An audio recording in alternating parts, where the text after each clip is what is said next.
WEMFradio.com. WEMFradio.com. Sweet.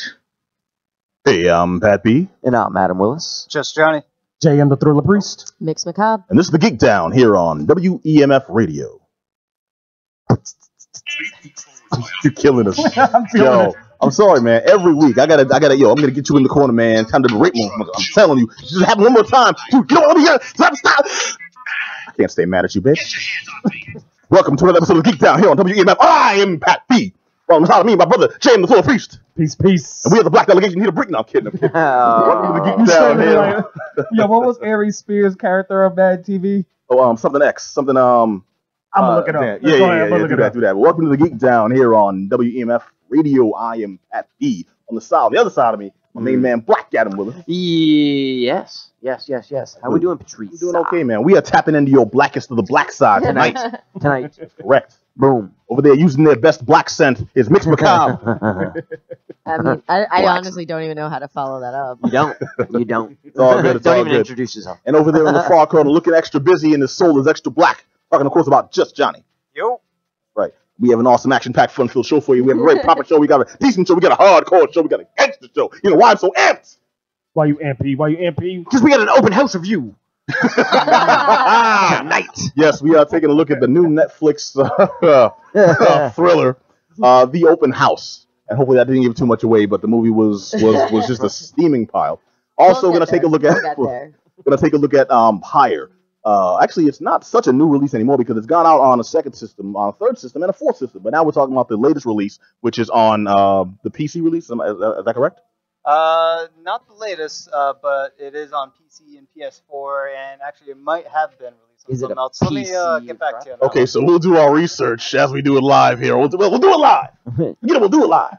All right, and then we have the inside stuff. We are going to give you the ups, the downs, the ins, the outs, the lows, the highs, the highest of the highs, and the propers, the most vibranium of vibraniums of Black Panther. Yeah. Boom. And first, not last, and not to be forgotten, not to be downplayed or underscored, I'm going to pass it over to Mix Macabre. Yes.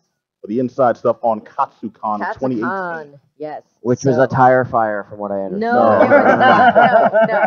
Starting off on a high note. No, I'm not going to use the phrase tire fire. Because, the dumpster fire would fire be... will not be... No, this was a great con. Lay it on us. Jokes aside, Katsucon. I realized this was actually my 18th Katsucon. 18, damn. Wow. 18th Katsucon. Is that 18 years, or how many? Well, it's 18 over... a little longer than 18 years total, because I skipped a couple here and there. But it's my 18th Katsucon, and I realized this is the 2018 convention season is my 20th year as a cosplayer. Wow. Wait, that's impressive. How old does that make you as a dragon slime person? Years old. That's exactly. And, so for those who have never been or don't know, Katsucon is a convention that's now held since the last couple of years at the Gaylord National Harbor. And I don't go, I said Gaylord. We've made this joke I think we've made this joke for 18 years. We don't laugh at the name Gaylord. That's a fine, upstanding name. It's like Engelbert Humperdinck of names. There are older gentlemen in this world right now named Gaylord. Who go by Greg.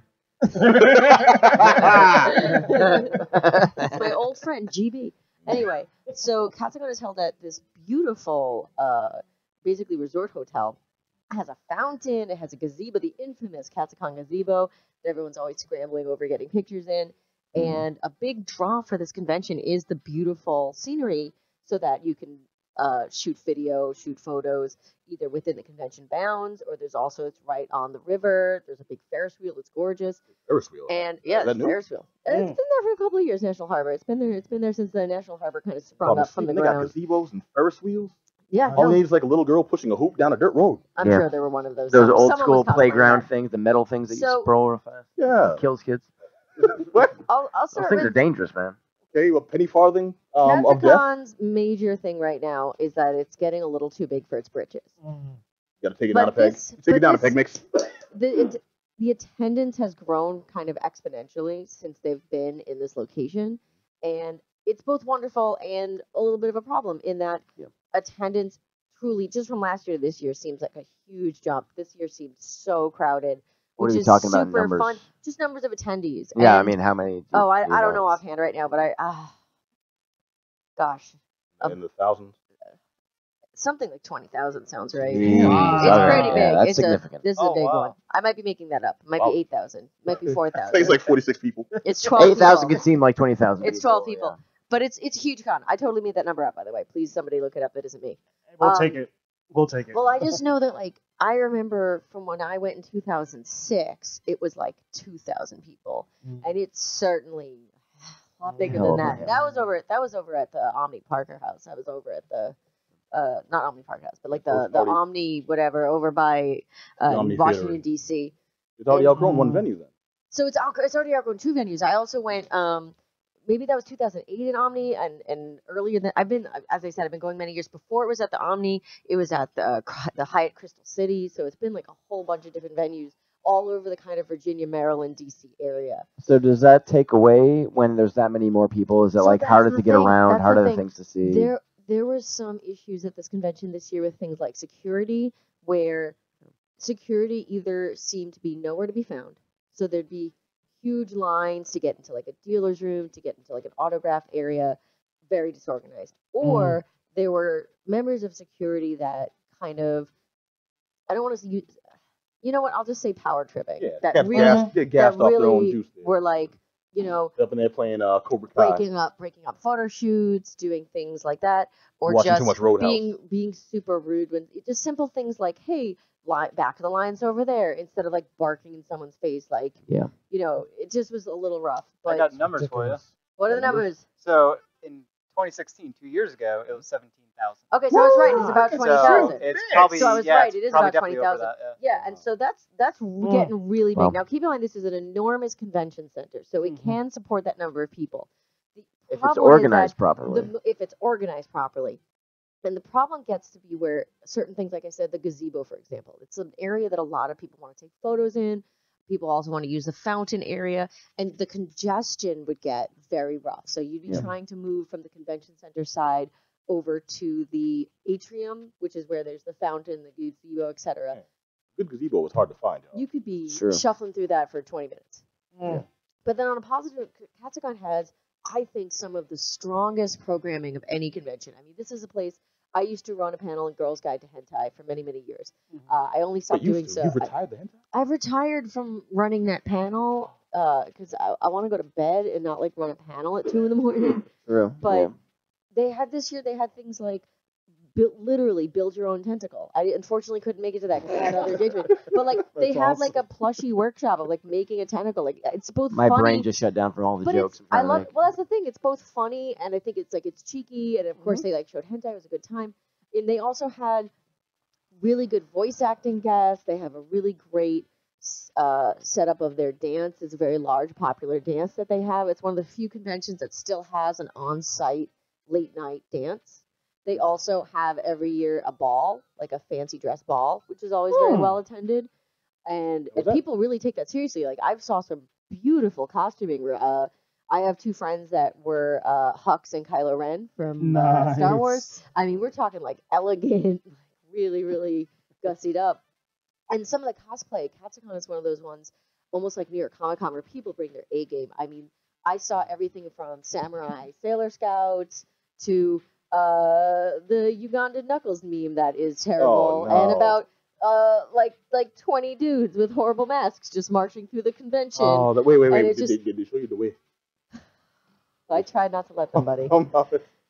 I tried not to. No, but like they have like a group, and they just marched through the whole convention to the gazebo. But like if that's your thing, like you know, I'm kind of rolling my eyes, but some people look at that. And as long as they're not harassing folks. Honestly, here's the thing. I would say Katsucon is one of the much better conventions in terms of. I don't want to say behavior, because believe me, there's a lot of drunken shenanigans at Katsucon. It's known as a little bit of a party convention. But I find that in terms of the cosplays, people are kind of leave and let live. Like, you know, I saw a guy dressed as No Face from Spirited Away. That's the big spirit that, you know, his mouth opens up. And he was handing out coins that were like candy coins, and it's like, don't take a coin from No Face. This won't go anywhere well. But he had this beautiful costume. And like was going outside. There's an area where there's just a large amount of windows, and he just kept kind of creeping up to the window and lurking behind cosplayers. And it's just so funny to me that like that's like those dudes that dress up as Slender Man. Somebody's gonna stand in one place. Exactly. But then on the flip side of that, there's the Knuckles people, or like I saw someone dressed as Sonic. Not Sonic. Someone had like a piece of paper with like a crummy Sonic the Hedgehog mask, but they were like they made their costumes so like the back of the costume looked blurry, like they were going really fast, but then they moved really slowly. It was very funny. Like so, it's Katsucon brings out a lot of like humors. There's a lot of also.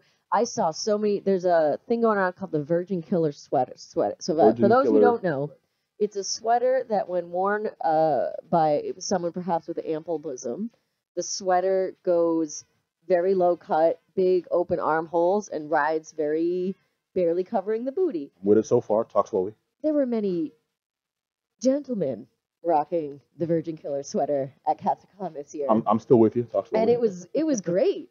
Let's say I love how there's this both cheeky creativity at Katsucon that I just don't see at a lot of conventions like a New York Comic Con, which reminds people remember that something like that does not have an on-site hotel. So one of the things that makes Katsucon special is that there's this gorgeous hotel and also a number of hotels within a 5-minute walking distance that makes it possible to do things that are either not just sillier but also more impressive.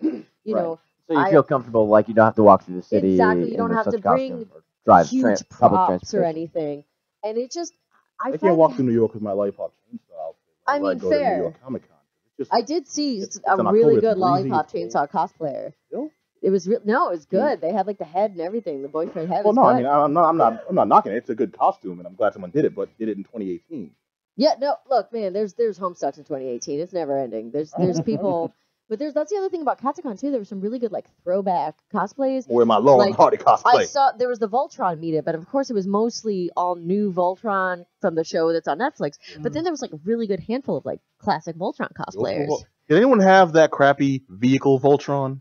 No, like sea level. One of the best things I saw all weekend actually was someone dressed as Luke Skywalker, and they were in. I don't know if it was like an electric wheelchair that was modified or some sort of, because I couldn't tell because I saw them speeding by, but they made Luke Skywalker his speeder. And we're just real slowly driving down the street, going down the street awesome. It was so good. And that's the kind of things that Katsucon has. It also has one of my favorite things. There's a guy that decals his car to be like the cop car in Zootopia. And he had his car out in the merchant's hall, and he was dressed as like the Fox cop, and he would like arrest you. So like, there's all these great pictures of like cosplayers being arrested over by the car. And then there was a bunch of like weeaboo cars out front, like full wraps of like their waifus. So like a sports car with like a anime waifu on it. Okay, I'm sorry. Please tell me these cars had like the full waifu cars. Please tell me they still had the gas caps on. I'm just thinking where this like completely left.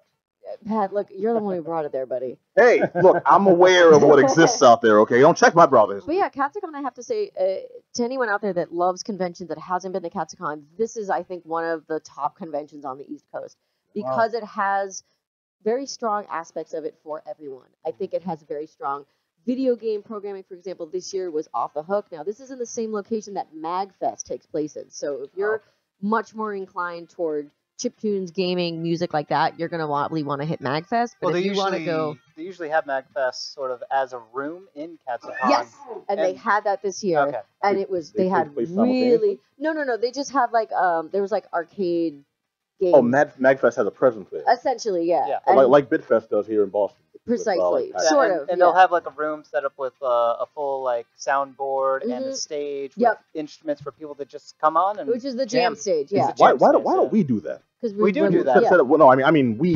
Let's set up a Geek Down room. Well, we should. Yeah. That's everywhere out there. We're coming for you. Start talking to some people. Let's set up a Geek Down room. Y'all can come BS with us, talk about which old school cartoons are high, and then play some games on. It's Mighty Max. Yeah, we'll bring the piano. Herb, you can carry that, right? But yeah, so one of the things with Katsucon, like, there's always downsides to everything. Like, they had a crazy bag policy, same as last year for the game room, where they just did not care for any reason you couldn't bring a bag in, which is rough because not everyone is staying in the hotel. You have to go check your bag, which is going to cost money, and it's just to pop it in the game room. And it just gets so rough. I understand, like, there's a million ways. We kind of chat about this off air, that, like, there's so many ways that you can implement either having, even just 2 volunteers to run a bag check out front, or just something as simple as, close off the bag or, putting some sort of securing tie or note to it where, like, even a simple check on the way in and out, like, it just was rough to not have that. And I get it. Like, I understand it's to discourage people from stealing things from the room, etc. Yeah, don't bring in alcohol or whatever. But at the same time, it just makes it so rough where, like, it kind of makes the game room off limits to a lot of attendees. And I wish that they would kind of step up on ways. They don't ask for information. Okay, it's like, what if okay, just Johnny over there. We all know he's constantly starving. So this man has his emergency sandwich or protein bar or something. Yeah, only place he has is a backpack to keep it. You cannot play DDR while eating your sandwich. Too bad. Yeah, really. Too bad. No DDR in sandwiches. Exactly. Or knowing the human anatomy, it's fine. You can go a day without eating. It's fine. Yep. Or consummate strongman, Black Adam Willis here. He just wants to come in and play a little Dig Dug, but he's got his whistle. I need my 20-pound weight. His whistle and his emergency help button. In his backpack next to those 20-pound weights. I'm just he saying, can't bring either of those things in. I'm just saying, if I'm wearing my cargo pants, little priest here, if he meets up with little Slimmy, and he in his bag has. I'll stop right there. But here's the bag policy. Like, for people, if I'm wearing like a unicorn kigurumi to the game room, believe me, I can walk out of there with like a PlayStation 2 and that. Exactly no one's gonna notice. Okay, but if I have cargo pants, I could take an Xbox that's what controller. I'm saying. Like, it just seems like a faulty way. Like, oh, we're covering our butts. But they've done better. Well, it sounds like it needs 4 people. Yeah, they've had. I remember they used to have a bag check. I don't understand. It would take 4 people to check bags, then 2 people to walk around and make sure people aren't stealing. Yeah, I mean, it just. They have a staff though. That's what I'm saying. That's all of the pay. Okay, yeah. Now, I heard that this year they lost about, this is conjecture, but I heard that 20% of their staff, give or take, all were out because of the flu. So they had less staff than they had planned to have. Right, that would make a little sense. Even in this run now, I've had flu hard for like 4 days. How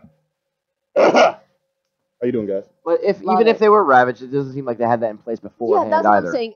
Katsucon, like any convention, has its ups and downs, but overall, I think it's like one of the conventions to hit, especially if you are a cosplayer. There's so much going on. It has some of the best meetups, I think, for different groups. And then the content, I think, is excellent. They tend to have interesting paneling, interesting anime screenings. I went to one on Sunday that was screening Restaurant to Another World. Really cute anime premise. Basically, it's just this restaurant exists in a liminal space where a door appears to it in this other, almost like Dungeons and Dragons style world every 7 days. And there's like lizard men and elves, and the elves are snooty vegans, and then everything. And it's just, it's not the best animated thing, but it's cute. And it was fun Sunday afternoon to sit and watch a couple episodes. Like, it had pretty good, interesting screenings, interesting Q&As with voice actors. And I feel that Katsucon really has a leg up on many other conventions in terms of its content. And again, that dance that they have both Friday, Saturday night, as well as their formal dance, is a big draw for people. Who was the belle of the ball? I'm always the belle of the ball. Oh, of course. Sorry. What was I thinking? I was Taco from TV. I was Taco from the Adventure Zone, so you know that I was fabulous. I've seen your taco. Your taco's impressive. I'm like, let someone else hold the crown. No, it's just I feel like now you're just showing off. No way, my dude. Yeah. That's gonna be me. All right. But yeah, it was a good time. Katsucon gets 2 big old thumbs up. I absolutely love this convention. And again, any little blips in it are really minor compared to the way that like certain other conventions can be wild. Like New York Comic Con, you can barely move around New York Comic Con these days. It's ridiculous. And even when Katsucon kind of bottlenecks, you still can kind of get where you need to go. So I think it's one of the best East Coast conventions, personally. I think you sold Adam. Yeah. 100%. All right. Next year. 2018. You can check it out for... I'll be stealing all the Xbox controllers. You just go in there in your bunny kigurumi and you stuff your pockets with your adorable fluffy cottontail with as many controllers as you can. People said to poke. Knock it off, you. All right, so we got some shout outs and love for Katsucon. That's cool. All right, now I'm gonna kick it over. Actually, no, I'll kick it over to myself. I want to bring this bad boy in, but I know y'all got to. Y'all gonna back me up on this. Bring down the house. I'm bringing down the house, man. I'm opening it up for everything. All right, all types of assaults. We're talking about the new Netflix movie Open House. The Open House. I heard it's great. I heard y'all loved it. Oh, it is a flaming tire fire. Is that like our new catchphrase? Yeah, like, it definitely is. Great. I made that official like 3 weeks ago. Well, we can't swear on this show, so I was going to call it a heaping piece of Yeah. I'll just Photoshop all our faces into a dumpster. Don't worry, I got this. It'll be our new logo. A tire fire is certainly better. Well, we'll just say it's a heaping fresh helping of garbage juice. Okay, so we're talking about The Open House. It's the newest movie from Netflix, just premiered, and starring Dylan Minette and Piercy Dalton. I've actually seen these two people in various Logan things. and Naomi Wallace are they play brother and sister. Directed by Matt Angel and Suzanne Coast. They wrote and directed this too. Ooh, well, so all the blame is lays on the shoulders of these two, from what I heard, because the writing is crap and the directing is also crap. It's awful because like we have a number of bad things to say about this, unfortunately, but I do have to give it a little bit of praise because the cinematography actually looked good and these actors are trying. Which made all the worse. Actors wanted to get paid so bad. They were trying. People think, well, I'm an actor in Hollywood, but I'm in a bad movie. Well, then obviously I suck. It's like, no, you're an actor in Hollywood. You took a script because it was available and you had to work. Groceries cost money. These cats are given an effort in what is undoubtedly a... Well, okay, let me break down what this is about, first of all. You are giving it way too much more credit. You get your turn, my man. I'm stepping my words here. I'm sorry. All right. All right, now, it's a story about a teenager and his mother who find themselves besieged by threatening forces when they move into a new house. Normally, I think that is a far too simplistic explanation for a movie. But that's exactly what this is. You thought right. A family, the father passes away, the mother can't afford to support them, so they move into their sister's house in the mountains. It's a tragic thing. They have a place to stay, and then they have to. They have to leave because they're actually they're trying to sell this house, correct? Yeah, their sister's house is also up for sale, so it's an open house. Hence the title, The Open House. So they have to leave at the same time like every Sundays week from like 9 to 5 to do an open house, right? And while they're there's some ominous things starting happening, and it gets a little like you think that's like a good premise, all of a sudden it's like that there's something wrong with this house. It's the standard haunted house movie, but it doesn't very ambiguous. But it doesn't really stay with any of the kind of themes they're going for. It seems to bounce around too much when it should be as straightforward as this is a creepy house. There's something going on in it. Let's explore that. Well, it doesn't really stick to that for me, and it's just like, what are you going for exactly, and why are you trying to do too much? Yeah, it seems like they inject kind of a paranormal element. Yeah. To it in several different scenes. You think this is going to be more of a supernatural thriller, and you're waiting for it to get all spooky and ghost-like. Yep. And you're thinking it's described as a thriller. Okay, it's going to happen. Give it another minute. It's going to happen. Give it another minute. And it moved really slowly, like just a painfully slow pace, until finally, Jay, your impression? Literally, you can fast forward until like the 30-minute mark is when things start picking up. I mean, that's a slight spoiler, but I mean, listen, it's incredibly slow. I mean, first off, the budget's $100,000. Like your budget's $100,000. People have done good things with a budget with $100,000. There's plenty of movies. Yeah, they've done. Get Out was That's right. Get Out was a cheaply made movie. Absolutely. Tangerine is one of the best movies that came out in the past 10 years. Filmed on an iPhone, right? Filmed on an iPhone. Filmed on an iPhone. One of the best movies of the past 10 years. But this is not one of those movies. No, like flat out. No. But it is. Yeah. But this is not one of those movies. I mean, the pacing was incredibly slow. You think it's going to build up to something, like you said, Pete. You're thinking it's a psychological thriller, but in the end, like, oh, it's going to be some stuff. No. Oh, I can't wait. Let's go around the corner. What did he find there? What's in the basement? Nothing. Yeah, I was thinking like maybe this would have some like jump scares, something like that. Exactly. A little spooky thing you can watch with your girl, like late at night. It's gonna like, oh, this is a good little horror movie, a little mess with your head a little bit, and it's just like, what is going on? There's nothing happening. Well, and this is they utilize the music very well. So you're thinking, okay, the music's starting to pick up. Yeah, it plays this like dark, ominous type thing, and then it's just like nothing. It's like you're building it up. Or nothing. I can't stress the nothing. Well, if I can just espouse one of the main reasons why it feels like such a letdown is because the movie sets up about 10 or 12 different red herrings. Right. And in a film like this, where it describes a thriller, so you know what you're getting going in, and the trailer makes it look like, okay, we definitely see people in peril. Something's going to happen, so there's definitely a villain. Cool. Could it be this person? Could it be this person? And they set up. There's a broken step that's going to be a factor later. There's a pilot light that keeps going out. Boiler. There's a potentially crazy neighbor. There's a suspect plumber. There's a father who may or may not be this. Like all this is just like thrown at you. And you think, okay, whatever this is going to be, it's going to be this. I can't wait. Is it a mystery? And the whole thing drags out so slowly that you stop caring. And I'm watching the story intently, like, okay, I'm following the clues. Did you follow the clues? I did. I followed the clues. Did you follow the clues? No. Okay. No. Johnny, you on the sucker too, man. Were you following the different clues that they sprinkled throughout? Yeah, I tried. This movie. Okay, so it was. What's your thoughts, man? It's everything else. Like you guys said, it's pilot trash.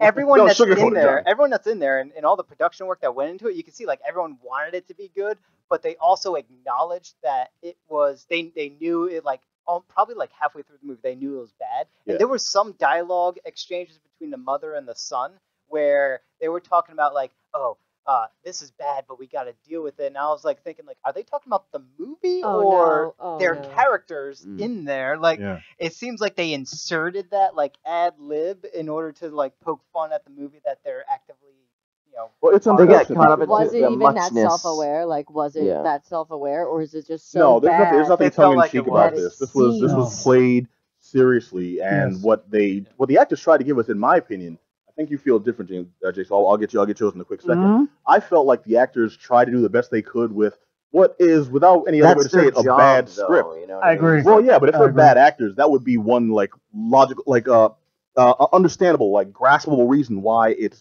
bad.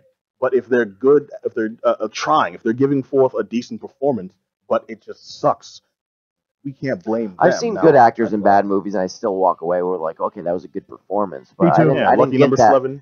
I didn't get that Andrew. from this movie. I didn't get like, okay, they elevated the material in any sort of way, which I is agree. a sign of like, I guess, bad acting. I don't think they're bad actors. I just think there was a bad performance because I can't even walk away from this being like, well, at least he did what he could given the horrible script. 'Cause sometimes you are stuck with a bad script, and sometimes you can elevate the material. But I just didn't get that from any of the actors in this. I don't think they brought anything to it that would have. I walked away with something that's like, okay, well, that at least was something significant in the movie that I can, give a thumbs up to. But really, bro, you didn't think the mountain cops? Look, there's nothing we can do. There's nothing Sometimes we can kids do. are jerks. Yeah, They it's do really jerk like things. horrible I'm sorry. writing, like dialogue that's I just agree. like ripped out of like these horrible like bad genre tropes and stuff like that. It's things you would expect them to say that are just so obvious and just being like, wow, that's the line you're gonna deliver. From top to bottom, it was all just horrible tropes they borrowed. Everything from like the weird, awkward kid, the jumpy mom, the shower scene where you think something's gonna pop out while she's taking a shower. The hungry brother from the grocery store. Pretty much. That man was thirsty. Yeah, he was just like, hey, so your husband died, huh? Like, whoa, damn, huh? That, I mean, well, yesterday, that's enough time, right? Like, if you need anything, awkward middle-aged white woman neighbor who's a little on the nosy side. I mean, they hit all these little points. It is just like, for what? Like, for what? It's just. I don't want to spoil it, but I'm just telling you, like, it's not. It ain't worth watching, honestly. Yeah, I got to say the same. It's not worth watching. Going down. You got to give it a thumbs down. Thumbs down. Yeah, and the thing is, I went into this like, it's been a long time since I saw a good thriller. Let's get into it. And I was almost excited. Here's my notes for the film: haunted house movie. I had nothing else to write about it because I didn't want to talk. Surprisingly, it is not. It's not. It's not. Now, they lay out the concept of it's an open house, so you're just letting strangers in your home, and only in one point. Like how weird is an open house? Yeah, it was one throwaway sentence that acknowledges what the crux of this movie is. If that line, I mean, honestly, if I like went to the bathroom, or even that, if I like went to freshen my drink. If I scratched myself for like a solid 10 seconds, then turned back, I'd have missed completely what this film is supposedly about. The title sums it up perfectly. You would have caught at the end. You wouldn't have caught at the end. The end is like this abrupt, man. No, the very, very end. Yeah. Open house pops on the screen. At the very end. See, because the title of the movie completely sums it up and how boring it is. The open house. It's like how boring and straightforward of a title to lead you into a very boring, straightforward, I guess not straightforward, but like very boring, uncreative way to describe something. The open house. Oh, what's it about? It's about an open house. Okay, that's crap. Yes, exactly. It's lazy. You know what I mean? It was lazy in the writing. It was lazy in the writing, and it was lazy in the acting. I agree with Adam 100% because, if I'm not motivated by a script, I'm not going to bring my A game. And you can definitely tell these actors phoned it in. And I don't blame them. Like, I've seen bad actors. At all. Good actors do bad movies. Like, I've seen Nicolas Cage turn in bad movies, but I'm like, hey, Nicolas Cage is in this. It's a little crazy, you know what I mean? Deadfall was a classic. Forget you. So, it's like, I've seen Philip Seymour Hoffman do movies that are like, okay, maybe not the best movie, but like, man, that's an actor who elevated to, like, I can't say anything about him. There's cases with that all the time, and in no way was this elevated by anything. The writing, the acting. Yeah, so we got to give it a hard thumbs down. If you want to subject yourself to this, it's The Open House. It's available now on Netflix. You can check it out. It's only an hour and a half runtime. But Oh. honestly, what can you do an hour and a half? You can watch taxes- 3 episodes of a you good can- TV show. How about that? Exactly. Make yourself a good sandwich. Yeah, You'll and, enjoy and, that. and savor that month, realizing you could be doing much worse things right now. Or, ironically enough, find an open house in your local neighborhood. Take a tour. That would be a better time. Yeah. All right, I'm not gonna lie, yo. Clean your own house. I don't know. What I've been going to open houses, and I'm sitting here like you never go to the basement alone. This is not realistic. Like when I'm looking at a new house, you don't ever just walk to the basement by yourself. Like, what are you doing? No. So I I did was that. so living. I went to the basement by myself, yeah. Well, multiple yeah, times. but you're creepy. All right, so now we're gonna turn it over to just Johnny. You got the Yeah. inside stuff on Pyre. I'm unfortunately ignorant as to what system you played this on because it just had it recently had a new release or new platform release. What did you get to check it out? Yeah, so I played Pyre on Windows, so it's available on Windows, PC. It's available on PS4, Linux, and Mac. And that's the more newer one is the Mac systems. But and it's likely to make it. I can't remember if they announced it or not, but I believe it might be making its way over to the Switch later on this year, maybe sometime next year, or I could be making it up. But I could have sworn I overheard it, or maybe I didn't. I don't even know anymore. Really? we can see where this Come video is on, going. man. All right. All right, well, lay it on us, man. What's Pyre about? All right, so Pyre is a role-playing sports ritual game that takes place in like this weird, different Sports ritual. fantasy setting. Yeah, we're going down a rabbit hole, man. You play as a character that has been exiled from the Commonwealth Society, and that's like a whole thing, for being a reader. That's your crime. You are a reader. Like Fahrenheit Read, 451 like- type sin. So it's like this entire society where if you read, it's against the law and you're going into exile. You are cast. They throw you into a river that sort of casts you all the way out into the downside, which is essentially purgatory in this world. So they cast you into purgatory for essentially ever. So your character is quickly recovered by this group of other people, other exiles from the same Commonwealth. And as the reader, they have this book, this book that is the history of the Commonwealth and of this world itself. And it's sort of like the Bible because it tells the story of these Hold on, wait. great... So, man, you read. We're exiling you from society. Yeah. You go straight to Relatable. hell. What do I do in hell? You That's read. where you get rid of the nerds. Oh, okay. I see You what send it them is. to So nerd hell. this is like one glorified locker Yeah. that Yeah. they're just being all You shoved stuff into. them into the hell locker. Yeah. Sure. Don't forget the freaking book. Yeah. So All right, so- they exile these Johnny's people, like, and no. there's other people. No. There's other people that get exiled for other reasons, right? Some of them get Some of exiled them for write, murder. some Some of of them do them, math. They watch anime. some of them are they're sort of what's the word? They're Hi. trading and selling like contraband. So stuff market. like that, like black market contraband stuff.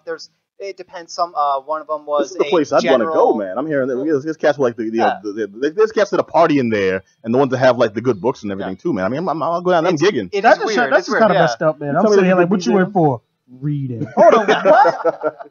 Like, I was selling bootleg DVDs. I was selling booze. I was messing with hoes. What you in here for? Reading. Yeah. That's the most gangster. That's the most gangster. Why you think they be congratulating you on the Boondocks for that, man?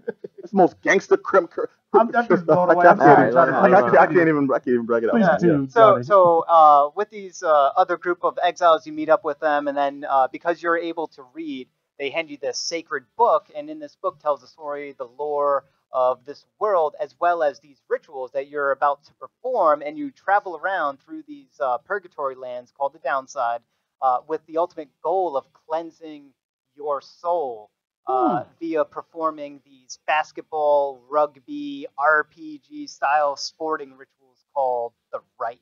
Wait, so you got thrown down there for reading? Odds So are now you have weren't to do the most. sports? Yeah, I'm saying. Yeah. What? Yeah, all right. So Well, remember, Pat, this is nerd hell. True. Okay. Well, I don't know where my head was at. Yeah. this is like So it's like that, and then you have to like go up to the bulletin board with a boner. so half the game is How like you this, re-earn your soul. half the game is like the sports weird game that I'll talk about, and the other half is this RPG system of really just heavy storytelling, world building, interacting with your party members, which are also people that you're traveling with, which are also people that are a part of this team of ritual performer people that are going to partake, whether or not you choose. You're sort of like the coach of this team. So your character does not perform in these rites, but you select who you want to perform in these rites. And these rites can only be performed in certain parts of the world that the stars must tell you where they are only when the stars are shining. And being the reader, only you can read from the stars. All right, Johnny, we're gonna drug test you from now on before every one of these reviews. Seriously. Bro, It this is So just this is a ridiculous. real It game is that you out can there. actually purchase. Yes, it's a real game you can purchase. It is fantastic. So the artwork is all 2D, hand drawn. There's elements of 3D in there, and some of the 3D models they designed in a way that looks as if it's 2D, hand drawn, almost Disney style animation work. But it is on a 3D model, so it is 3D animated on certain aspects. But it looks incredible. It looks fantastical. The color use is out there. It's like the full rainbow is being presented in this Okay. galore. So, Johnny, All right, so after you then taste the rainbow, yeah. I'm looking at the art, and I really got to know what's up with this like fox dude with the evil mustache. So yeah, Oh, so Fox Evil I gotta Mustache? there's know. these different races of that live in this weird fantasy world. The dog people, which is that fox one you're talking about. Yeah. The dog people are called the curs. There's these human-like people that are there, and then if these human-like people are in this purgatory area for too long, they start growing horns and turning into demons. And then there's these savage people that are I don't even want to get into them. They're weird. There's these bird-like people. There's these tree people. It's just out there. There's like these weird little tentacle, swampy. I just want everyone to witchy understand that people. this dog has a really fancy mustache. Yes. Yeah. He's So, actually Johnny, kinda cool. how Yep. long did it take you to do all this background work in order for you to even get into the game? Because I'm sitting here like, you know what? This seems interesting, but it seems like I got to take like half my day just to read all this information to know what I'm jumping into. Because I see some random fox with a mustache, I'm kind of like, he's cool, and he may be the bad guy. So, like, how long did it take you to do all this research before you even jumped into the game?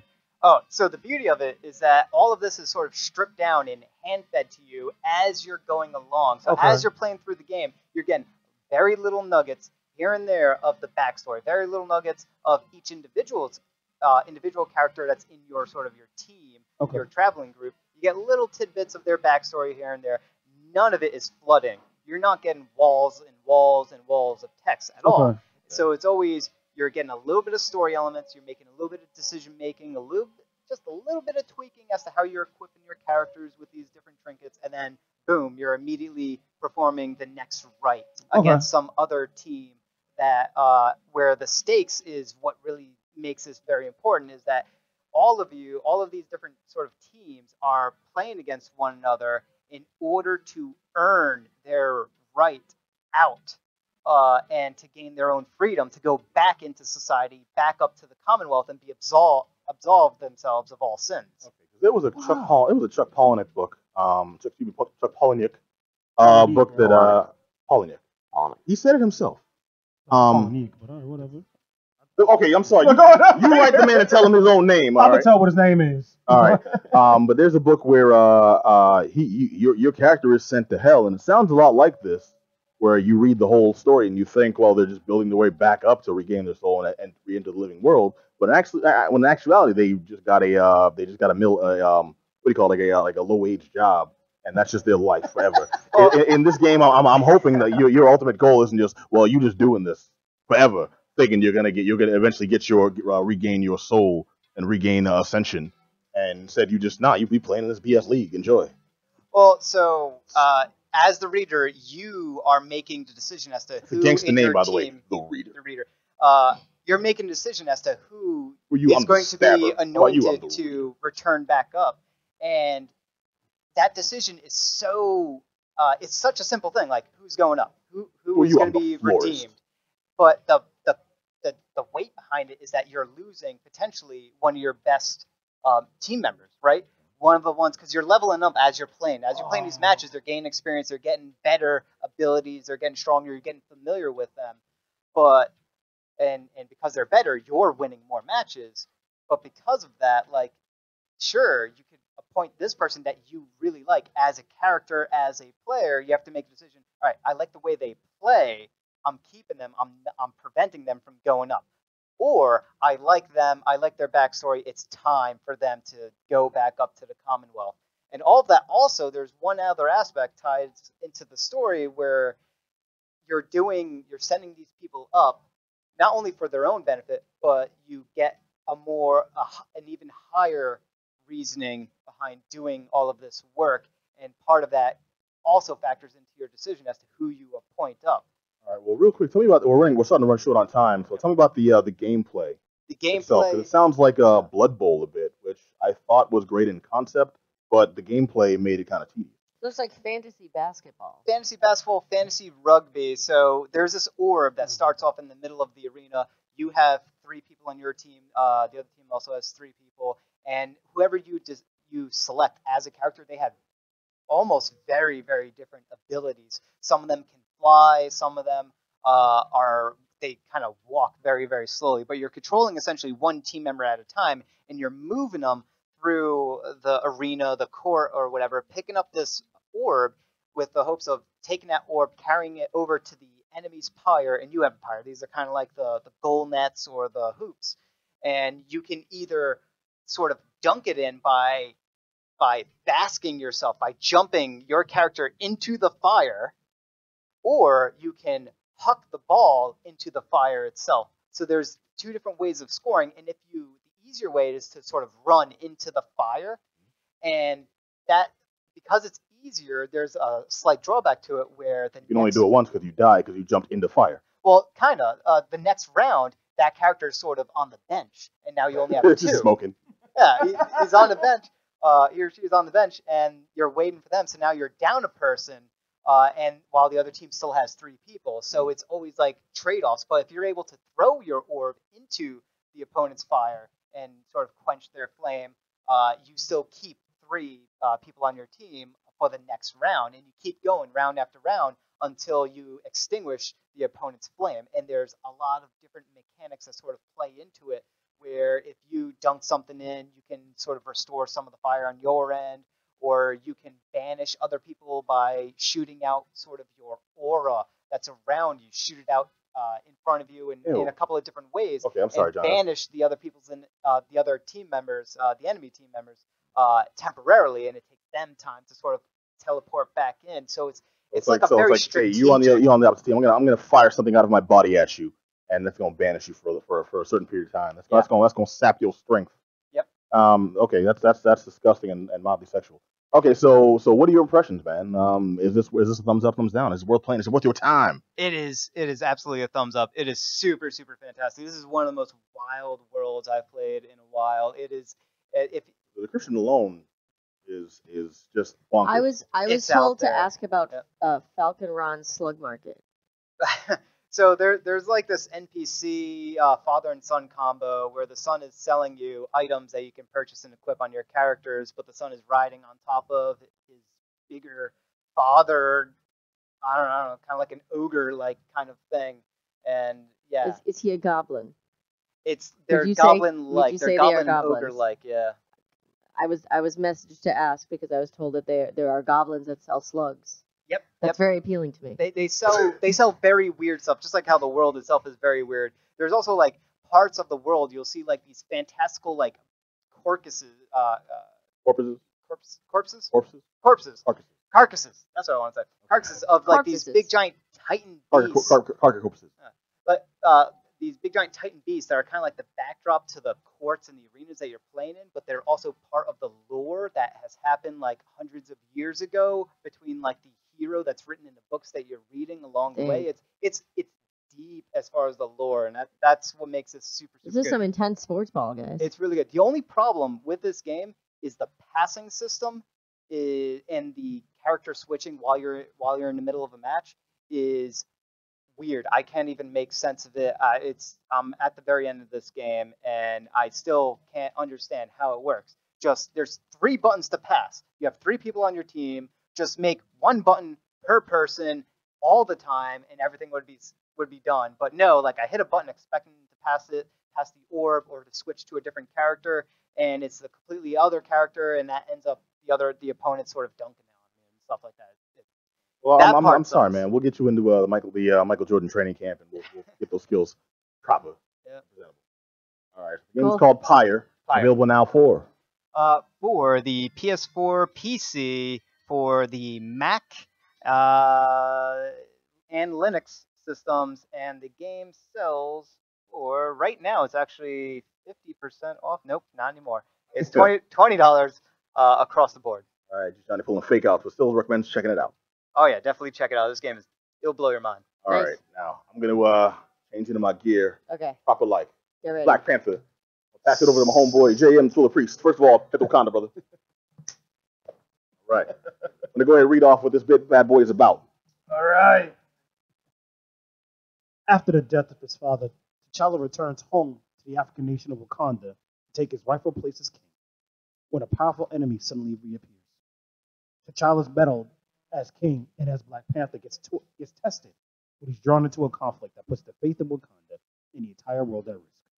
Faced with treachery and danger, the young king must rally his allies and release the full power of Black Panther to defeat his foes, to secure the security of his people. Right.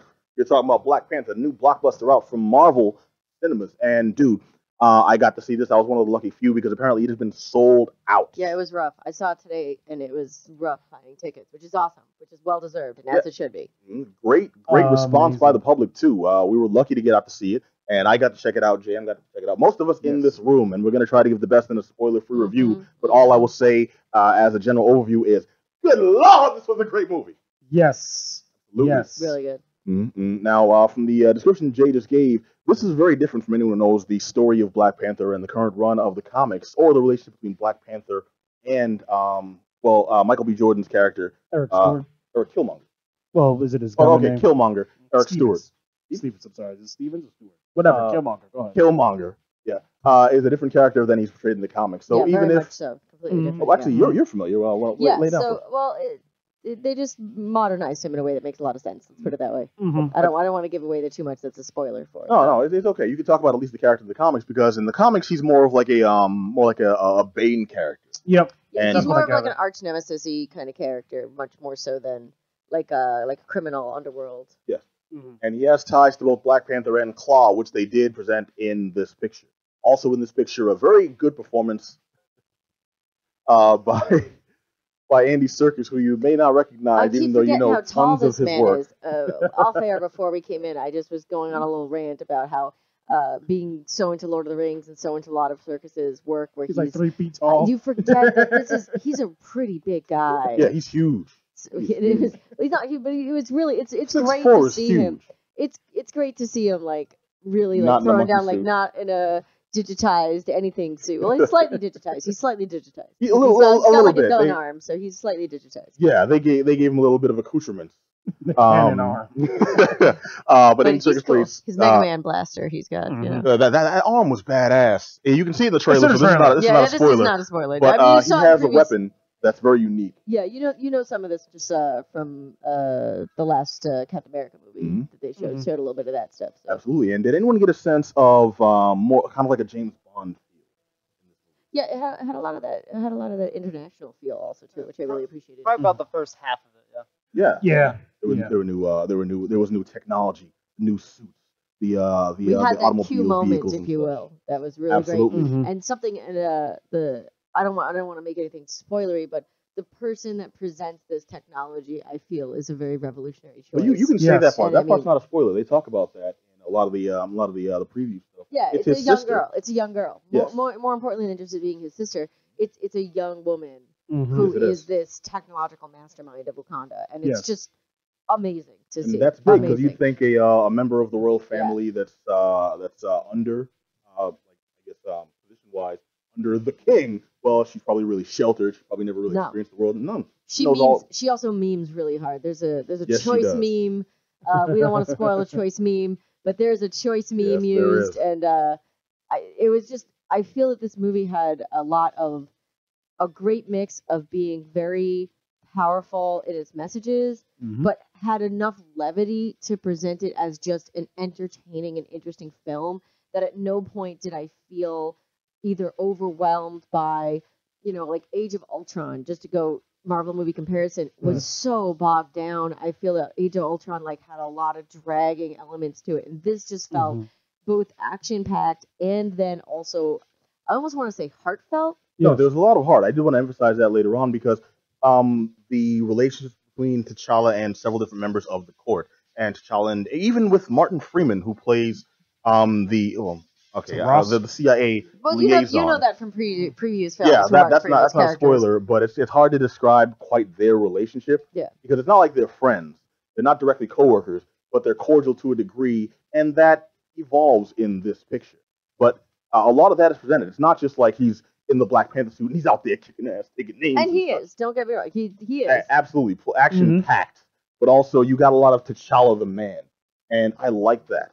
Also, Jay, let me get your thoughts real quick because I want to go into something. I want to make sure you get a chance to speak. All right. Oh, I mean, one of the things I look for when it comes to Marvel movies, I look for the deeper message behind it. I mean, of course, I love the action, the way it looks, but I like listening and looking at the stories of the people that are involved. I mean, one of the things I like about Civil War was the fact that you had two opposing sides looking at a deep political issue of whether or not you assimilate or whether or not you resist the revolt.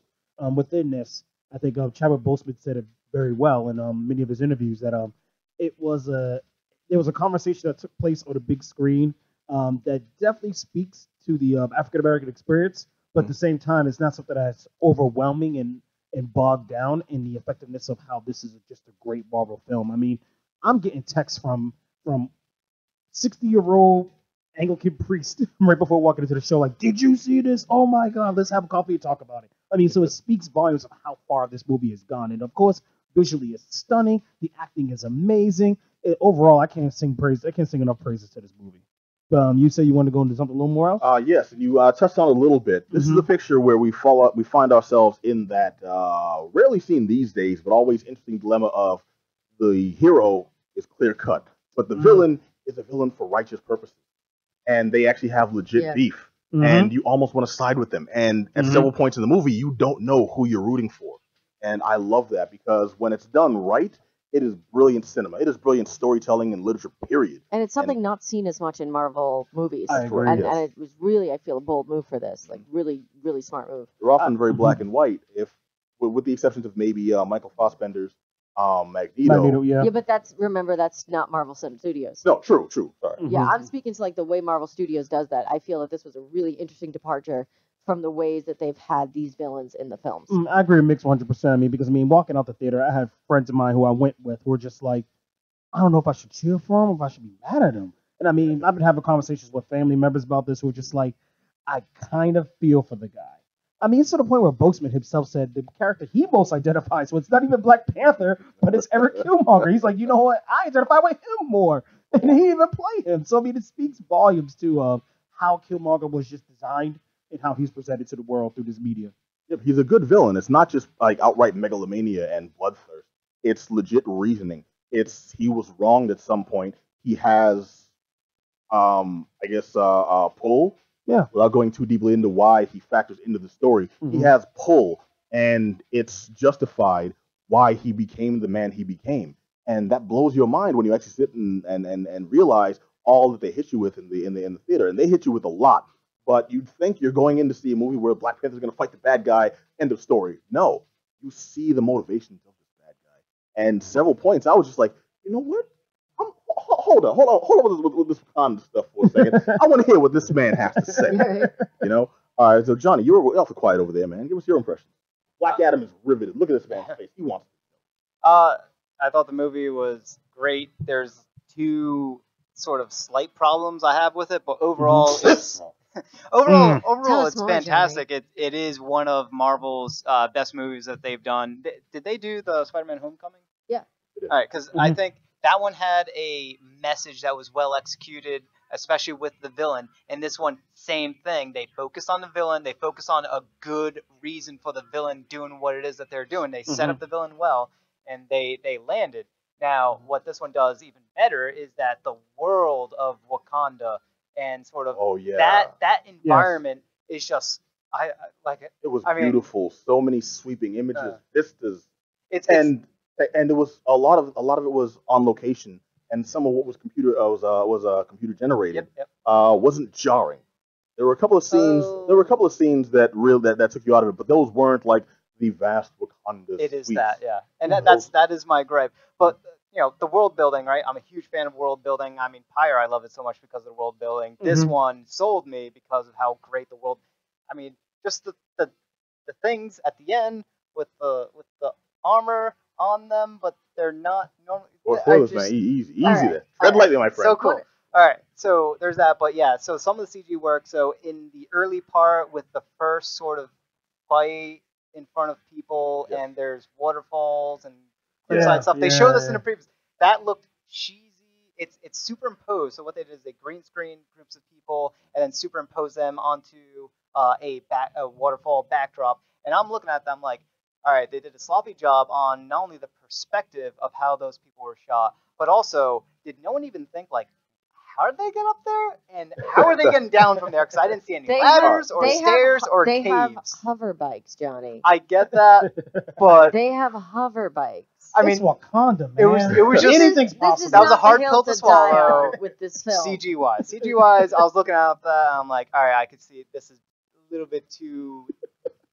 All right, no, that whole scene was actually taken from shots directly from the comics. They had scenes. Well, that's something I want to speak to. Go for it. Well, just as someone that has read a lot of Black Panther comics, that I feel that this movie really did an incredible job of taking a lot of elements of Black Panther storylines that this is very similar to how I felt about Thor Ragnarok, where while Ragnarok was not any one specific classic Thor story, it took elements of some really, really important, pivotal Thor storylines, like with Scourge and things like that, and put it all together into this well-rounded movie.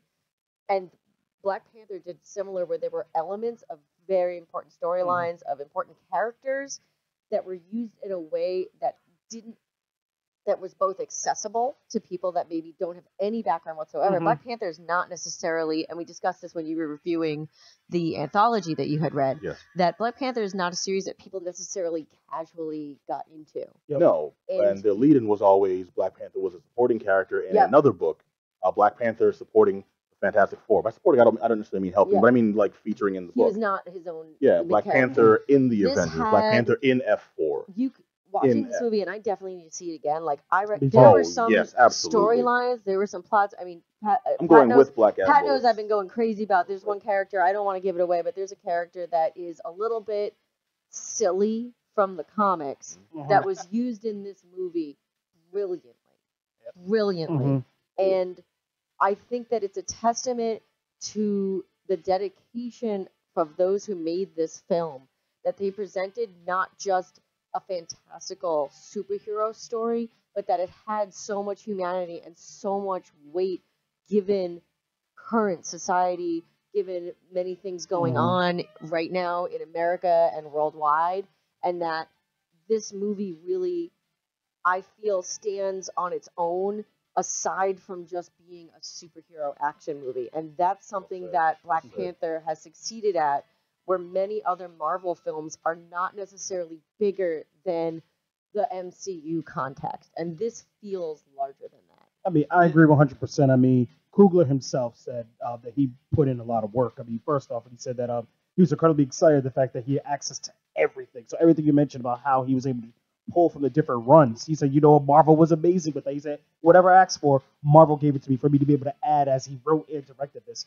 And I think one of the hallmarks of it is seeing how the cast interacts with each other. It's not just, hey, we come together to do a job. I mean, they knew that this was something that was going to be bigger than themselves, and they were telling a bigger story. I mean, I was privileged enough to go to a sneak preview where they had a Q&A in the beginning for the entire cast, and it was just watching their interaction of them clowning with each other, joking with each other, but also talking about how they knew walking into it that this movie was going to be important, but not they did not understand how vast it was going to be. They knew it was going to be important, but not this important.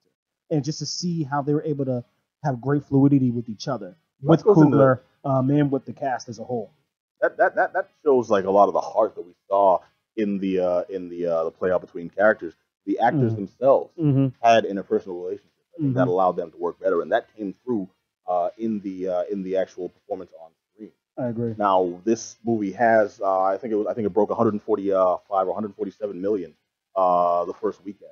Yeah. 225. 225 now? Oh, Wow. Damn. I checked that 2 days ago. Oh. Okay, so 225 million, and right now it's one of the most popular Marvel movies out. Yet still, there's getting a lot. It's getting a lot of like a negative commentation and a lot of backlash from certain communities online. And Adam, you actually had the inside stuff on that. Well, yeah, negativity there's going on. always going to be, no matter what it is, whether it's Star Wars, where they're like, oh, you're not loyal to the Star Wars mythology and stuff like that, and it happens with any big movie. You're not going to please everybody, but this was obviously a one ripe for backlash just because of the racial connotations that some people associate it with. There was stuff I know on Twitter where there'd be certain trolls saying, this is what happened to my brother when he went to see Black Panther, that he was jumped by a group of black men saying, this movie's not for you, Whitey, and they beat him up, and they showed a picture of somebody very bloodied and battered in a hospital chair.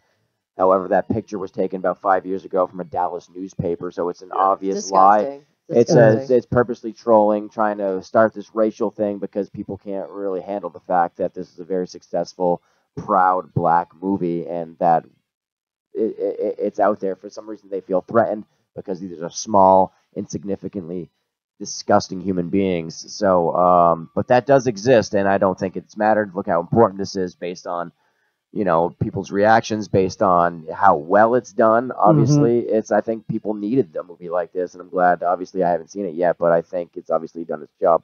Yeah, I concur wholeheartedly, and I've seen a lot of the hatred that you're talking about. What I don't get is the motivations for these. There's never any end goal. It's all a propaganda smear campaign.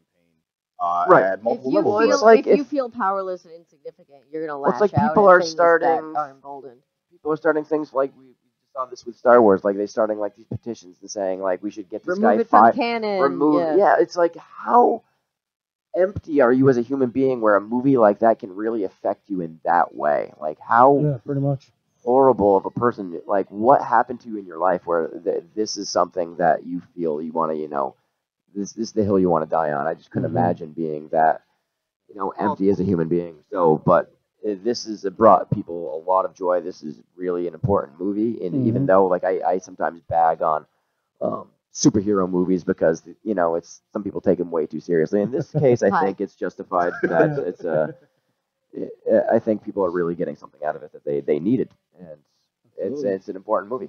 I agree completely. John was saying something. Well, I just want to tie up on the last little tidbit I had with this movie, and so this is the only other minor negative is that the movie itself could have been given the Kill Bill treatment, meaning it should have been split up into two parts because there was so much more to this world that is very clear to me. Now, don't get me wrong, they edited this very, very well. There was nothing there that felt out of place. It was very clear that there was so much more to show.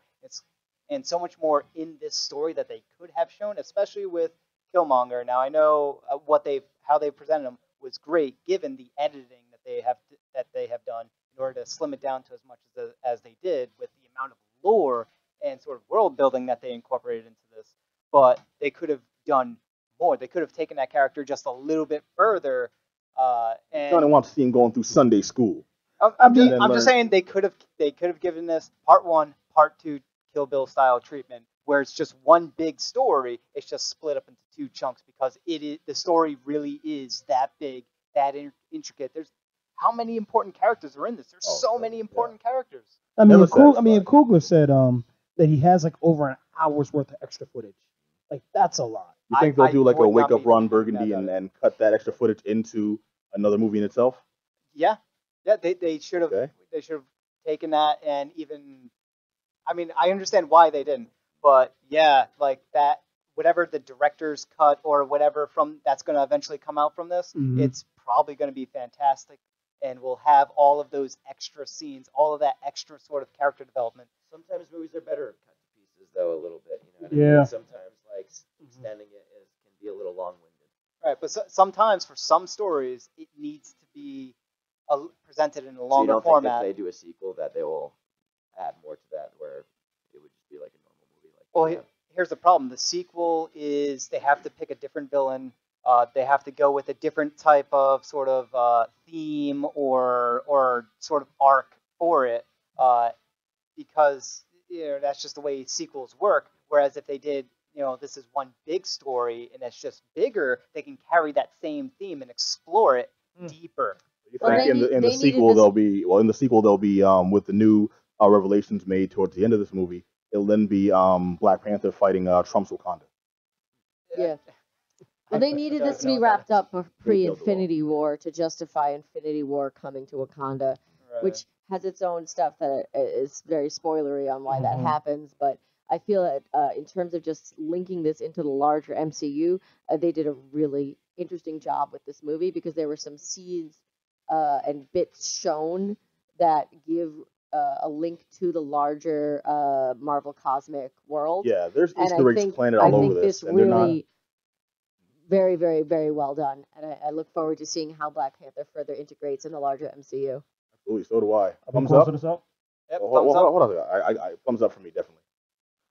I just wanted to say I was asking for close this up because I want to make sure I emphasize. Don't be a fool and leave when the last scene happens. Like, are you serious right now? This is Marvel. There are 2 post-credit scenes, one after the animated credits and one after the real credits. Don't be a fool and leave. Like, come on now. It's just common sense. Like, it's ridiculous. Come on, people. This is the Thriller Priest. Right. He's taking you into his confession. I don't know. All right, so the Black Panther is actually out in theaters now. We all recommend checking it out as soon as possible. DJ Herb, I'm outing you. He has not seen this picture yet. We are going to drag this man kicking and screaming into that theater. We'll tie you to the chair and then like do you Clockwork Orange style, toothpicks in the eyelids. Right. And a 2x4 between his legs. All you really have to do is just pay for my ticket, man. I'll go. I may bite that bullet. We'll see what's going on. All right, just before we close out, because I know Black Adam got P. Favorite character, yo? Huh? Favorite character? Killmonger. Killmonger? Absolutely. Oh, okay, all right, Mix. Right, on the spot. You know who my boy is. All right, you can say it. It's not a spoiler because he was in the advertising. You don't have to say who he was. No, I don't want to give it away. All right. Here, you want to give the actor's name and folks can look it up. He's even on this list. All right, Johnny. It's a toss-up between the sister and the general. Okay, He's not all even right. on this Good list. call. That's a good call. He's on this list. He's down Where? No, he's there. No, he's in the not. second row. No, he's not. All right, fine. You are talking about. Oh, he's not on this list. Yeah, don't. My bad. Don't pull this up. Well, no, I thought it was Daniel Kaluuya, who's also in this bad boy. That's not who it well, is. I apologize, but my personal favorite character in this was Lupita Nyong'o as Nakia, who, they've tweaked her character a bit. If you're familiar with her from the comics, she actually becomes a villain. In this, she hasn't evolved to that point yet, but the performance was great, and they evolved her more than just a hardcore love interest. You know, she's actually a really cool character, and I highly recommend anyone who has not seen this go check it out. We all highly recommend if you've seen it, see it again. It's Black Panther. I think this is one of our highest reviews. Yep. All right. So it's been the Geek Down here on WEMF Radio. I want to thank you all for joining us. I want to thank Jam the Thriller Priest. Peace. I want to thank Black Adam Willis. I want to thank Just Johnny. Yep. I want to thank Mix Macabre. It's M'Baku, by the way. That's my favorite character. Nice. All right, representing from Baku, and I want to thank DJ Herbie Herb. And I want to thank you all for joining us for another action-packed, awesome, fun-filled show. You can catch it every Monday nights right here on WEMFradio.com. Also, if you heard anything that you want to chime in on, give us your opinions. You saw Black Panther, you want to say what's good, what's bad, what's happy, what's sad. You played Pyre, you subjected yourself to the open house, etc. Let us know. You showed people the way at Katsucon. You showed people the way at Katsucon. Oh, hit us up at geekdownradio@gmail.com. And just on that note, they are. Here's how quick they are. Okay, right after we went to the opening night screening, I got home and what do I see in my Facebook feed?